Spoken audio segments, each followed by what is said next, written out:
Basically, we all know that engineering is a specific branch of science and technology which centers around the design, development, and implementation of engines, machines, and structures. Its greatest purpose is to solve the complex problems of our world with applied science in both practical and cost-effective ways.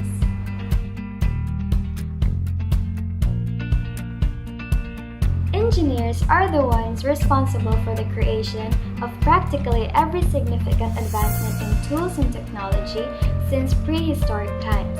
In fact, everything from commercial airplanes, microwaves, and even the device you're currently reading this on exists primarily because of engineers. Now let's take a jump forward and move to our main topic for this video, which is all about the expansive engineering era.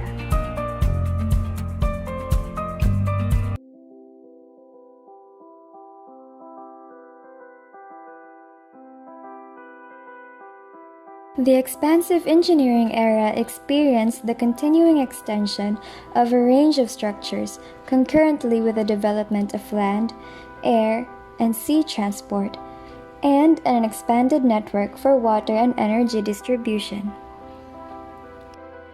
Let's begin with the very first of innovations from the year of 1800s. The steam railroads. A steam locomotive is a type of railway locomotive that produces its pulling power through a steam engine. These locomotives are fueled by burning combustible material, usually coal, wood, or oil, to produce steam in a boiler. The first commercially successful steam locomotive was built in 1812 to 1813 by John Blenkinsop, which is the Salamanca. The locomotion number 1, built by George Stephenson and his son Robert Stephenson, was the first steam locomotive to haul passengers on a public railway.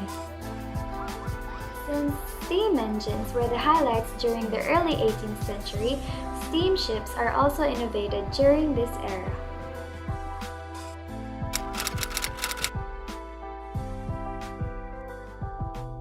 During the later 19th century, large sailing ships almost completely disappeared as steam power took over.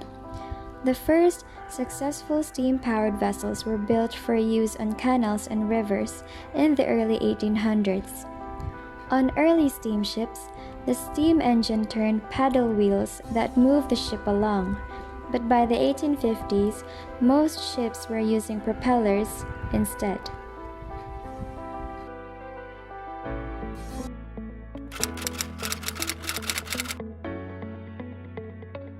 Another series of innovations were made for the means of transportation, and these ideas originated from Christian Huygens' invention of gunpowder engine, which is a type of internal combustion. This idea proved to be impractical at the time, but 200 years later, the innovation soon led to some most important consequences, which is new innovations. First is the autocycle. The first person to build a working four-stroke engine, a stationary engine using a coal-gas-air mixture, was German engineer Nicholas Otto. This is why the first four-stroke principle today is commonly known as the autocycle.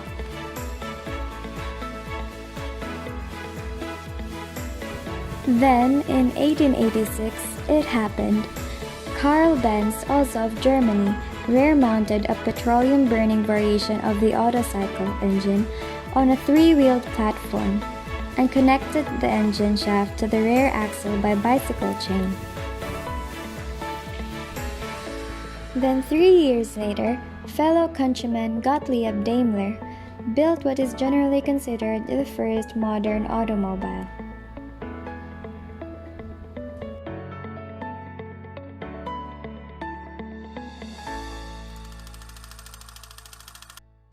Henry Ford built his first automobile with friends while working as an engineer at the Edison Illuminating Company in Detroit. For more than a century, the quadricycle has symbolized the foundation and success of Ford Motor Company. Before the turn of the century, the Otto-Benz-Daimler automotive developments quickly spread, providing also opportunity for related devices initiatives. But it was Henry Ford who made a particular societal impact. Electrification. We all know that it is the action or process of charging something with electricity. The question is, how did electrification started in the expansive engineering era? The Leyden jar had been invented in 1745 in Netherlands and could store a small quantity of static electricity, though the electric charge had to be produced externally by friction and passed into the jar along a conducting rod.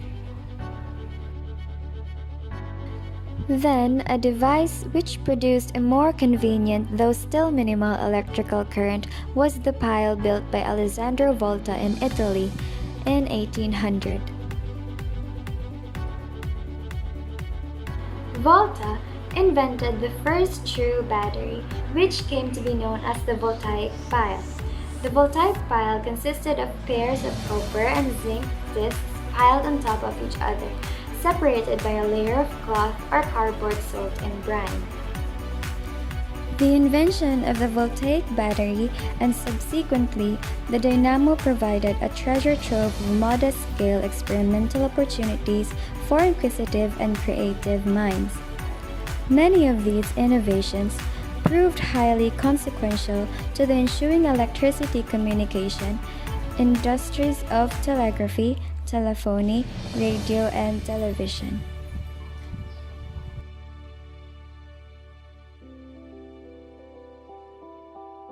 Developed by Samuel Morse, the telegraph transformed long-distance communication during the Industrial Revolution. The telegraph was created with intent to transmit electrical signals over a wire laid between two stations. In addition to inventing the machine, Morse created a code developed with a series of dots and dashes to each letter of the alphabet to allow for the simple transmission of complex messages. With telegraphy as a success, many creative minds visualized the possibility of transmitting human speech along a conducting wire. This is when telephony came in. The modern telephone is the result of work of many people. Alexander Graham Bell was, however, the first to patent the telephone as an apparatus for transmitting vocal or other sounds telegraphically. Bell has most often been credited as the inventor of the first practical telephone. In 1865, James Maxwell's idea suggested a profound extension of the telegraph and telephone. If an electrical phenomenon transmits information in a conducting wire, might not electromagnetic waves also transmit information in the Earth's atmosphere? With that, the radio was the first modern device conceived in theory before a working device was demonstrated in practice. The television is one of the most prominent inventions of the 20th century. It has become one of the most common ways people view the larger world beyond them, as well as being one of the best ways for people to escape from the world. Aviation began in the 18th century with the development of the hot air balloon, an apparatus capable of atmospheric displacement through buoyancy. Some of the most significant advancements in aviation technology came with the controlled gliding flying of Otto Lilienthal in 1896. Then a large step in significance came with the construction of the first powered airplane by the Wright brothers in the early 1900s. Since that time, aviation has been technologically revolutionized by the introduction of the jet, which permitted a major form of transport throughout the world.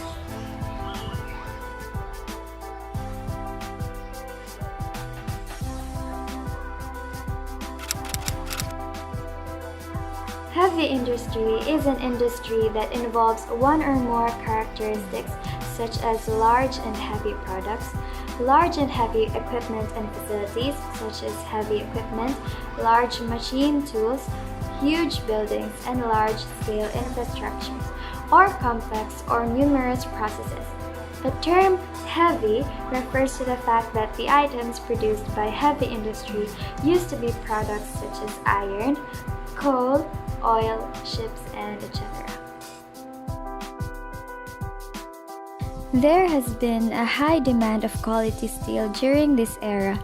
Application of quality steel were associated with specific industries, requiring increasingly expanding device production for railways, military, tool making and machinery, structures, and transportation.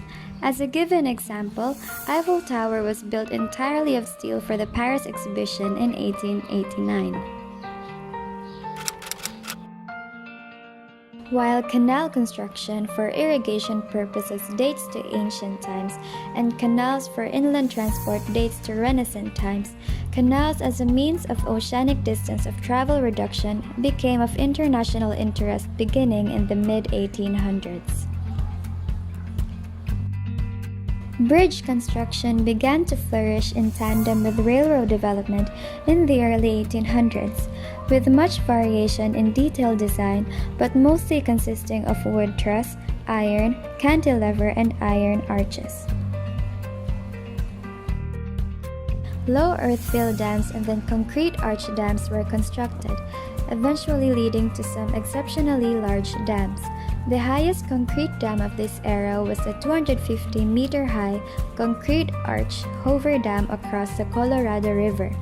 The largest concrete volume dam at that time is the 1,300-meter-long Grand Coulee Dam across the Columbia River. Steel became widely produced metal during the latter half of the expansive engineering period. However, its large processing produced extensive environmental pollution. It is worth to note that what makes the expansive engineering era substantial is that it promotes development and the beginning of innovations and new understanding in the field of industrial production. While on the other side, it is also evident that expansive engineering era explicitly increased the buildup of waste production that greatly contributes to the degradation of the environment. While these mechanisms is for the development of the economy or the country, it still requires critical evaluation to resolve and understand the theory behind this cultural issue. So that's it about the expansive engineering era. I hope you learned something from the video. Thank you for watching. Bye-bye.